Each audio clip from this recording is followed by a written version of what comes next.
আন্তর্জাতিক অঙ্গনে উত্তেজনা বাড়ছে রাশিয়া ও যুক্তরাষ্ট্রের মধ্যে সাম্প্রতিক বাকযুদ্ধের জেরে। মার্কিন প্রেসিডেন্ট ডোনাল্ড ট্রাম্প রাশিয়ার সাবেক প্রেসিডেন্ট দিমিত্রি মেদভেদেবের উস্কানিমূলক মন্তব্যের প্রতিক্রিয়ায় দুটি পারমাণবিক সাবমেরিন মোতায়েনের নির্দেশ দিয়েছেন। ব্রিটিশ সংবাদ মাধ্যম বিবিসির প্রতিবেদনে বলা হয়েছে, ট্রাম্পের এই সিদ্ধান্ত এসেছে মেদভেদেবের সাম্প্রতিক এক হুমকির পরিপ্রেক্ষিতে। সামাজিক যোগাযোগ মাধ্যম ট্রুথ সোশ্যালে শুক্রবার 1 আগস্ট ট্রাম্প লেখেন, রাশিয়ার সাবেক প্রেসিডেন্ট দিমিত্রি মেদভেদের অত্যন্ত উস্কানিমূলক বক্তব্যের জবাবে আমি দুটি পারমাণবিক সাবমেরিন উপযুক্ত অঞ্চলে স্থাপনের নির্দেশ দিয়েছি।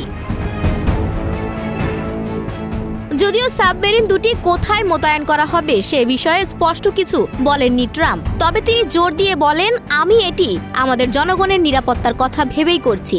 রাশিয়ার সাবেক প্রেসিডেন্ট প্রকাশ্যে হুমকি দিয়েছেন, আর আমরা আমাদের জাতিকে রক্ষা করব।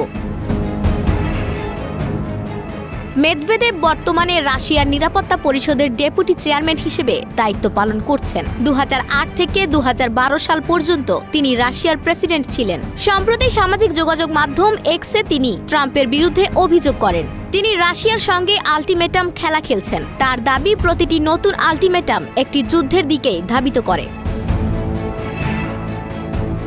ট্রাম্প তার প্রতিক্রিয়ায় বলেন, এসব মূর্খ এবং জ্বালাময়ী কথাগুলো যদি মামুলি কথা হয়ে না থাকে, সে কারণে আমি এই ব্যবস্থা নিয়েছি। কথা খুবই গুরুত্বপূর্ণ, কথা প্রায় অনিচ্ছাকৃত পরিণতি ডেকে আনতে পারে। এক্ষেত্রে তেমন কিছু না ঘটুক, সেটি আমি আশা করি। এর আগেও মেদভেদ ট্রাম্পের অবস্থানকে নাটক বলে উল্লেখ করেছিলেন এবং বলেছিলেন, রাশিয়া এসব পরোয়া করে না। বিশ্লেষকরা মনে করছেন, এই বাকযুদ্ধ এবং সামরিক প্রতিক্রিয়া দুদেশের মধ্যে উত্তেজনা আরও বাড়িয়ে তুলতে পারে। এটা শুরু হয়েছে ট্রাম্প যুদ্ধ অবসানে পুতিনকে 8ই আগস্ট পর্যন্ত সময় বেঁধে দেওয়ার পর থেকে। তবে এমন কিছু করার লক্ষণ পুতিনের মধ্যে এখনও দেখা যাচ্ছে না। এর আগে সোমবার ট্রাম্প 10 থেকে 12 বার ডেডলাইন দিয়েছিলেন। জুলাইয়ের শুরুতে তিনি 50 দিনের মধ্যে যুদ্ধ বন্ধ না করলে রাশিয়ার তেল ও অন্যান্য রপ্তানি পণ্যের ওপর ব্যাপক শুল্ক আরোপের হুমকি দিয়েছিলেন। আফসানা ভুইয়া, প্রবাস খবর।